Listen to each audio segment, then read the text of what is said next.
पूरी दुनिया में इलेक्शन जहां ऐसा वक्त है जब अवाम अपने वोट की ताकत से अपने लीडरों को चूज़ करते हैं। अवाम अपने वोट की ताकत को यूज़ करते हैं मुल्क में स्टेबिलिटी इंश्योर करने के लिए। ये इलेक्शंस जो एक्चुअल में 2023 में होने थे, हर मुमकिन कोशिश की गई इनको डिले करने की 2024 तक। और आखिरकार जब 8 फरवरी 2024 को इलेक्शंस हुए तो पाकिस्तान की one of the biggest party से उनका इलेक्शन सिंबल ले लिया गया। ऑपोजिशन जमातों को कैंपेन नहीं करने दी गई और उनके लीडर्स को जेल में डाला गया। पार्टी की ज़्यादातर लीडरशिप को घरों से गिरफ्तार किया गया और प्रेस कॉन्फ्रेंसेस करवाई गई, पार्टी छोड़ने पर मजबूर किया गया। यहाँ तक कि इलेक्शन का दिन आता है और फ़ोन और इंटरनेट सर्विसेज बंद कर दी जाती हैं। जहाँ इदारों का ये काम था कि इलेक्शन के प्रोसेस को स्मूथ और फ्री एंड फेयर बनाया जाए, वहीं पर अवाम घंटों खड़े रहे अपना वोट कास्ट करने के लिए। इन सब मुश्किलात के बावजूद 8 फरवरी 2024 को 60 मिलियन पाकिस्तानी अवाम ने अपना वोट कास्ट किया। लेकिन हुआ क्या कि इलेक्शंस होने के 3 दिन तक उसके रिजल्ट्स सामने नहीं आए। ये सब ड्रामा हुआ सिर्फ एक पॉलिटिकल पार्टी को इलेक्शन से बाहर रखने के लिए। लेकिन तारीख में पहली दफ़ा अवाम ने अपने वोट की ताकत से इंडिपेंडेंट्स को मेजॉरिटी दी। इन सब सहूलतकारियों के बावजूद भी जो पार्टीज़ आज़ादी से इन इलेक्शंस में लड़ी, वो फिर भी इस रेस के अंदर दूसरे नंबर में आई। आइए इस वीडियो में बात करते हैं पाकिस्तान के इलेक्शंस 2024 की और हिस्ट्री में देखते हैं तमाम नाइंसाफ़ियों को जो बैलेट पर की गई।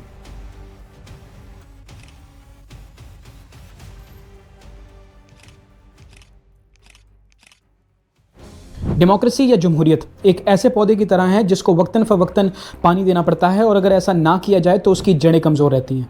और जब इस पौधे से फल लेने का वक्त आए और आप इसकी जड़ें काट दें तो आपको कोई बेवकूफ़ी समझेगा। पाकिस्तान में भी डेमोक्रेसी की एग्जाम्पल कुछ यूं ही रही है। कुछ चंद लोगों को नवाजने के लिए बैलेट पर नाइंसाफ़ियाँ हमारी हिस्ट्री का हिस्सा हैं और आज हम इसी के बारे में बात करेंगे। इस कहानी की शुरुआत करते हैं 1947 से, जब इंडिया को ब्रिटिशर से आज़ादी मिली और पाकिस्तान भी इंडिया से अलग हो गया। कायद-ए-आज़म मोहम्मद अली जिन्ना ने जहाँ पर पाकिस्तान बनाया कि हम आज़ादी से जी सकें, जहाँ पर हमारी यूनिटी, सेल्फ रिस्पेक्ट और डिग्निटी हो, जहाँ फ्रीडम ऑफ एक्सप्रेशन और फ्रीडम ऑफ रिलीजन हो और जहाँ पर एक फ़र्द की नहीं बल्कि अवाम की हुक्मरानी हो। लेकिन पाकिस्तान बनने और कायद-ए-आज़म की वफ़ात के बाद यूनिटी का ये आलम था कि हम एक चीज़ के ऊपर भी यूनाइट नहीं हो सके। इमेजिन कीजिए कि हमें 9 साल लगे इस बात पर मुत्तफ़िक होने के लिए कि पाकिस्तान के अंदर इस्लामिक लॉज होंगे या नहीं, पावर की डिस्ट्रीब्यूशन कैसे होगी और माइनॉरिटीज़ के क्या राइट्स होंगे। आखिरकार 1956 में कॉन्स्टिट्यूशन को अडॉप्ट तो किया गया, लेकिन 1 यूनिट स्कीम से ईस्ट और वेस्ट पाकिस्तान के मसले बढ़ते गए। 1956 से 1958 यानी 2 साल के अरसे के अंदर 4 प्राइम मिनिस्टर चेंज किए गए। डेमोक्रेसी के अंदर डिफरेंस ऑफ ओपिनियन होता है और ईस्ट पाकिस्तान के जेन्युइन मसाइल को पार्लियामान में रिजॉल्व किया जा सकता था। जहाँ 10 साल के बाद हमने पाकिस्तान के अंदर डेमोक्रेसी का बीज तो बोया और अब वेट करना था इसके रिजल्ट्स आने के लिए। लेकिन पॉलिटिकल अनस्टेबिलिटी और ज़ाती अना को हम इस हद तक ले जाते हैं कि सिर्फ वहाँ पर डंडा ही काम आता है। इसी के चलते 27 अक्टूबर 1958 को पाकिस्तान के प्रेसिडेंट सिकंदर मिर्ज़ा से रिज़ाइन करवाया जाता है और पाकिस्तान की हिस्ट्री में पहला मार्शल लॉ देखने को मिलता है। जनरल अयूब खान पाकिस्तान के पहले मिलिट्री डिक्टेटर बनते हैं और गेस कीजिए कौन उनका फॉरेन प्राइम मिनिस्टर बनता है। जी हाँ, जुल्फ़िकार अली भुट्टो। जनरल अयूब खान के दौर से ही पाकिस्तान ने भारी कर्जे लेना शुरू किए और उसी से इकोनॉमिक डेवलपमेंट होना शुरू हुई। मंगला डैम इसी दौर में कंप्लीट हुआ और जीडीपी भी 6 से 7% के करीब थी। अयूब खान के दौर के अंदर 1962 के अंदर एक नया कॉन्स्टिट्यूशन आता है और 1965 के प्रेसिडेंशियल इलेक्शन शुरू होते हैं। इन 1965 के प्रेसिडेंशियल इलेक्शंस के अंदर अयूब खान का सामना कर रही थी मादरे मिल्लत फातिमा जिन्ना। 1965 के प्रेसिडेंशियल इलेक्शंस के अंदर पाकिस्तान के कॉन्स्टिट्यूशन के साथ एक मजाक किया गया और इनडायरेक्ट इलेक्टोरल सिस्टम को अनाउंस किया गया। इस इनडायरेक्ट इलेक्टोरल सिस्टम के अंदर अवाम के बजाय अयूब खान के अपने लगाए हुए ब्यूरोक्रेट्स को ये इख्तियार दिया गया कि वो प्रेसिडेंट को मुंतखब करें। फातिमा जिन्ना अवाम के अंदर बहुत मकबूल थी, लेकिन अयूब खान ने इस इलेक्टोरल सिस्टम को यूज़ किया अपने फ़ायदे के लिए और इन इलेक्शंस में उनकी जीत हुई। तो ये इलेक्टोरल सिस्टम को अपने फ़ायदे के लिए यूज़ करना आज से नहीं बल्कि ये हमारी हिस्ट्री का हिस्सा है और ये अब हमारी आदत बन चुका है। अयूब खान ने अपने दौर के अंदर ईस्ट और वेस्ट पाकिस्तान के मसले को डंडे की जोर पर कंट्रोल के अंदर रखा। वहीं पाकिस्तान इंडिया के साथ 1965 की जंग लड़ता है।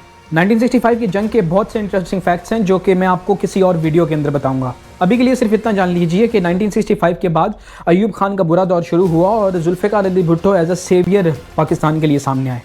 जुल्फ़िकार अली भुट्टो अपनी एक पॉलिटिकल पार्टी बनाते हैं जिसका नाम था पाकिस्तान पीपल्स पार्टी। 1967 के अंदर पाकिस्तान पीपल्स पार्टी PPP एक बड़ी जमात बनकर सामने आती है। अयूब खान पाकिस्तान के लिए कश्मीर तो ना ले सके, लेकिन हमारे लिए इंडस वाटर ट्रीटी का तोहफा छोड़ गए। आखिरकार 26 मार्च 1969 को अयूब खान साहब रिज़ाइन करते हैं। यहिया खान पावर में आते हैं और अब वक्त आता है 1970 के इलेक्शंस का और एक और नाइंसाफ़ी का। बैलेट पर हुई नाइंसाफ़ियों की बात करें तो 1970 के इलेक्शंस सबसे टॉप पर आते हैं। इन इलेक्शंस के अंदर अवामी पार्टी और पीपल्स पार्टी दोनों बड़ी जमातें आमने सामने थीं। अवामी पार्टी की तरफ से लीडर थे शेख मुजीबुर रहमान और पीपल्स पार्टी की तरफ से जुल्फ़िकार अली भुट्टो। टोटल 300 सीट्स के ऊपर इलेक्शंस होता है और अवामी पार्टी 167 वोट्स लेकर इन इलेक्शंस को जीत जाती है। जुल्फ़िकार अली भुट्टो की पार्टी 86 सीट्स लेकर दूसरे नंबर पर आती है, लेकिन क्लियर मैंडेट होने के बावजूद अवामी पार्टी को हुकूमत बनाने नहीं दी जाती। इलेक्शंस का रिजल्ट पाकिस्तान पीपल्स पार्टी के मुताबिक ना आया और पाकिस्तान को एक और पॉलिटिकल क्राइसिस में भेज दिया गया। जुल्फ़िकार अली भुट्टो और याहिया खान मिलकर नेशनल असम्बली की ओपनिंग को डिले करते हैं और जिसकी वजह से ईस्ट पाकिस्तान के अंदर वायलेंस बढ़ती गई और गुस्सा भी बढ़ता गया। इस सब पॉलिटिकल इंस्टेबिलिटी और वायलेंस का नतीजा ये हुआ कि शेख मुजीबुर रहमान इंडिपेंडेंस अनाउंस कर देते हैं। अभी भी मुफाहिमत के बजाय हम ईस्ट पाकिस्तान के अंदर सर्चलाइट ऑपरेशन शुरू करते हैं, जिसका नतीजा हमें 1971 की जंग के अंदर मिला। अनगिनत मासूम जानों के ज़ाया होने के बाद रिजल्ट ये मिला कि पाकिस्तान ईस्ट पाकिस्तान से अलग हुआ। जुल्फ़िकार अली भुट्टो के पावर में आने के बाद ईस्ट पाकिस्तान की तरह बलूचिस्तान और पश्तून नेशनलिस्ट मूवमेंट भी तेज़ हो गई। जुल्फ़िकार अली भुट्टो को सबसे ज़्यादा अपोजिशन मिली नेशनल अवामी पार्टी से, यानी नैप से। नेशनल अवामी पार्टी के लीडर थे वली खान, जो दिन ब दिन अपनी नेशनलिस्ट मूवमेंट से पॉपुलर होते गए। मेरी पिछली video why Balochistan hates Pakistan के अंदर मैंने डिटेल के अंदर बताया है कि कैसे जुल्फ़िकार अली भुट्टो ने वली खान को काउंटर करने के लिए उन पर गद्दारी के मुकदमे लगाए और नैप पार्टी को बैन किया गया। इस वीडियो को ज़रूर देखिएगा और लिंक आपको डिस्क्रिप्शन बॉक्स और इस वीडियो के एंड पर मिल जाएगा। जुल्फ़िकार अली भुट्टो नेशनल अवामी पार्टी को बैन कर चुके थे, लेकिन उनकी मुश्किलात ख़त्म ना हुई। नेशनल अवामी पार्टी के लीडर्स दोबारा इकट्ठा होते हैं जुल्फ़िकार अली भुट्टो के खिलाफ और एक 9 पार्टी अलायंस बनाते हैं। इस अलायंस को नाम दिया गया Pakistan national alliance, PNA।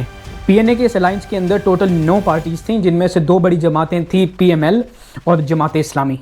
Pakistan मुस्लिम लीग यानी PML एक ऐसी जमात थी जिसको ज्वाइन किया एक नौजवान लीडर ने, जिसका नाम था नवाज शरीफ।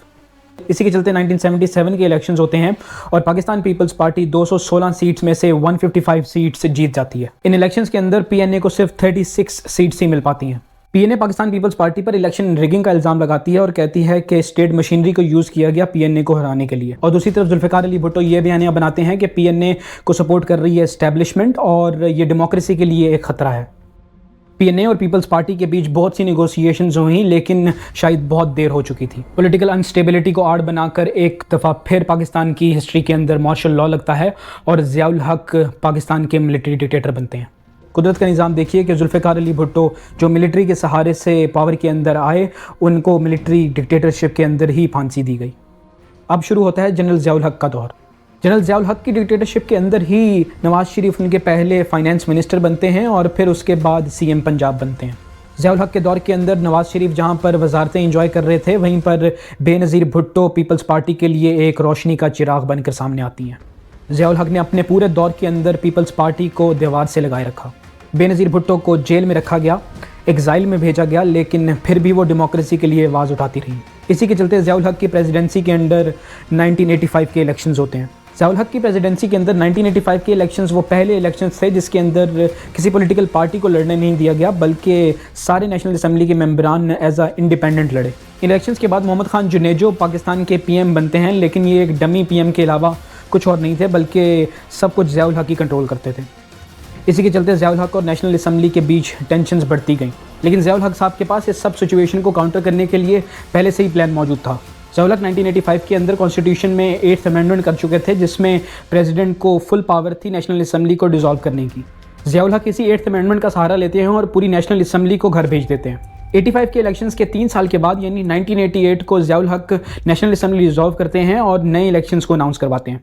आखिरकार 16 नवंबर 1988 की डेट अनाउंस होती है नेक्स्ट इलेक्शंस के लिए और जुल्फ़िकार अली भुट्टो का फुल प्लान था 1985 की तरह पार्टीज़ को बाहर रखना इन इलेक्शन से। लेकिन इलेक्शन से 3 महीना पहले ज़ियाउल हक की एक प्लेन क्रैश के अंदर वफात होती है। ज़ियाउल हक की वफात के बाद सुप्रीम कोर्ट इजाज़त देती है पॉलिटिकल पार्टीज़ को इन 1988 के इलेक्शंस में पार्टिसिपेट करने की।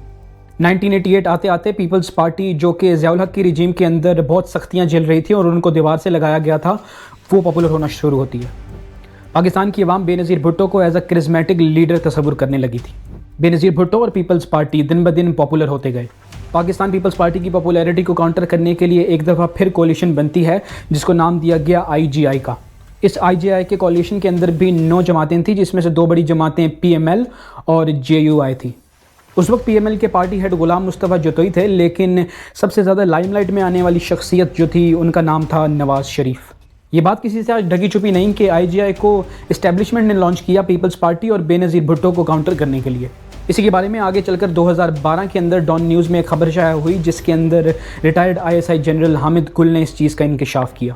1988 के इलेक्शंस के अंदर पीपल्स पार्टी ने हुकूमत तो बनाई, लेकिन 2/3 मेजॉरिटी ना होने की वजह से MQM के साथ इनको कोalition बनाना पड़ी। पाकिस्तान की तारीख में पहली दफ़ा एक फ़ीमेल प्राइम मिनिस्टर बनती हैं जिनका नाम था बेनज़ीर भुट्टो। 2/3 मेजॉरिटी ना होने की वजह से ये हुकूमत इतनी वीक थी कि 1990 के अंदर इलेक्शंस दोबारा होते हैं और नवाज़ शरीफ एज आ प्राइम मिनिस्टर सामने आते हैं। 1990 में नवाज़ शरीफ के प्राइम मिनिस्टर बनने के बाद पीपल्स पार्टी और नवाज़ शरीफ आपस में ही एक लंबा अरसा टग ऑफ वॉर खेलते रहे। ये दो पॉलिटिकल पार्टीज़ कभी नवाज़ शरीफ और कभी पीपल्स पार्टी हुकूमत में आती, लेकिन जो भी पार्टी अपोजिशन में बैठ रही थी वो हुकूमत को इतना टफ टाइम दे रही थी कि कभी भी हुकूमत 5 साल नहीं चल पाई। 1993 के अंदर नवाज़ शरीफ PML से अलग होते हैं और अपनी एक और पार्टी पाकिस्तान मुस्लिम लीग नून यानी पाकिस्तान मुस्लिम लीग नवाज़ बनाते हैं। 1993 के अंदर पीपल्स पार्टी हुकूमत बनाती है और 1997 के अंदर पाकिस्तान मुस्लिम लीग नवाज़ पावर में आती है। 1997 के इलेक्शंस के बाद नवाज़ शरीफ दूसरी दफ़ा पाकिस्तान के प्राइम मिनिस्टर बनते हैं। 1997 में नवाज़ शरीफ के पावर में आने के बाद कहानी एक इंटरेस्टिंग मोड़ लेती है। एक तरफ 1999 के अंदर कारगिल वॉर शुरू हुई और दूसरी तरफ अफ़गानिस्तान के अंदर भी सिविल वॉर शुरू हो गई। कारगिल वॉर का सारा मलबा नवाज़ शरीफ की हुकूमत पर गिरा और दिन ब दिन नवाज़ शरीफ की पॉपुलैरिटी गिरती गई। इसी के चलते नवाज़ शरीफ एक प्लान करते हैं कि उस वक्त के chief of army staff general Pervez Musharraf को रिप्लेस किया जाए, और नवाज़ शरीफ का यही फैसला पाकिस्तान को एक और मिलिट्री कू के अंदर ले गया। जनरल परवेज़ मुशर्रफ पाकिस्तान के अंदर एक और कू लगाते हैं और नवाज़ शरीफ को सऊदी अरब के अंदर एग्ज़ाइल लेना पड़ता है। आगे चलकर नवाज़ शरीफ साहब ने एक इंटरव्यू में बताया कि कैसे उनको नेशनल असम्बली डिसॉल्व करने का कहा गया और उन्होंने कहा over my dead body. Pervez Musharraf के कू के बाद PML नून ने एक एंटी एस्टेब्लिशमेंट नैरेटिव बनाया और एक नारा लगाया कि वोट को इज्जत दो। परवेज़ मुशर्रफ साहब के दौर के अंदर एंट्री होती है इमरान खान साहब की और उनकी पार्टी पाकिस्तान तहरीक इंसाफ PTI मकबूल होना शुरू होती है। इमरान खान साहब की जर्नी को जानने के लिए मेरी पिछली video Imran Khan versus army ज़रूर देखिएगा। उस वीडियो के अंदर हमने बात की है कि कैसे इमरान खान साहब की हुकूमत को ख़त्म किया गया और उन पर केसेस बनाए गए और उन्हें जेल के अंदर भेजा गया। उस वीडियो का लिंक आपको डिस्क्रिप्शन बॉक्स और इस वीडियो के एंड पर मिल जाएगा। आखिर में बात करें 8 फरवरी के इलेक्शंस की, और पाकिस्तान में जो आज सूरत हाल है वो सेम एक रिपीट टेलीकास्ट है हमारी तारीख का।